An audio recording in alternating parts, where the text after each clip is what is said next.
Why do you want this job?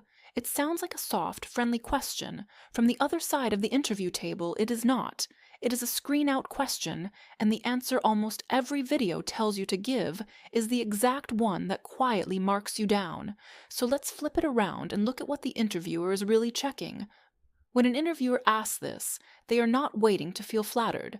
They are quietly checking three things, and your answer either passes or fails each one. 1. Do you actually understand this specific role, or did you fire out 50 applications and you genuinely don't know what this one involves? A vague answer tells them it's the second one. 2. Are you a flight risk? Hiring you is expensive and slow. If it sounds like this job is just a stepping stone, or any job would do, they start worrying you'll leave in 6 months and they'll be back to square one. 3. Did you actually look into us? Or are we just a logo you applied to? They can tell within one sentence whether you know anything real about the company. That's the test hiding inside the question. Here's the trap, and this is the honest part. Most advice tells you to praise the company. You're a great company. You're a leader in your industry. I really admire your success. It feels safe. From the hiring side, it's a red flag, because here is how generic flattery actually lands when you've heard it 40 times in a week. 1. You didn't research us, you're just being nice. 2. You say this to every company. 3. You might be a bit desperate, so the safe-sounding answer quietly fails all 3 checks at once. It is worse than saying less. There's a second trap, the opposite one, making it entirely about yourself. I want to grow. I want more money. I want to learn. All completely fair, but out loud, in that room, it confirms exactly the fear they have, that you want what the job gives you, not the job itself. That reads as flight risk. So here's how to answer it so you pass all 3 checks deliberately. You connect 3 things: the role, the company, and the fit. Same 3 things they're testing, in the same order.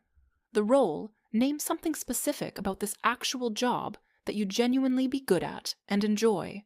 That ticks understand the role. The company, one real specific detail about them. Not a compliment, a fact you clearly went and found. That ticks did the research. The fit, show how what you bring matches what they need and that this is a direction you want to stay in. That ticks not a flight risk. Here's it put together. For a coordinator role at a company that runs events. I'm drawn to this role because it's about keeping a lot of moving parts on track, under deadline, which is the part of this kind of work I'm strongest at. I looked at how you ran your last conference, and the fact you redesigned the whole check-in flow tells me you care about the attendee experience, not just the logistics, and that matches how I like to work. Longer term, this is exactly the direction I want to build in, so I'm not looking to use it as a stepping stone. I want to grow with it. Notice what that does. It proves you understand the job, it proves you researched them with a real specific, and it directly kills the flight risk worry. No flattery anywhere. One quick test before any interview. Read your answer and ask, could I paste this exact answer into an application for a completely different company? If yes, it's too generic and it will fail. A good answer only works for this one job, at this one company. That's the whole point. So stop treating this like a chance to be polite. It's a test with 3 boxes, and now you know all 3. Answer the role, the company, and the fit, and skip the flattery completely.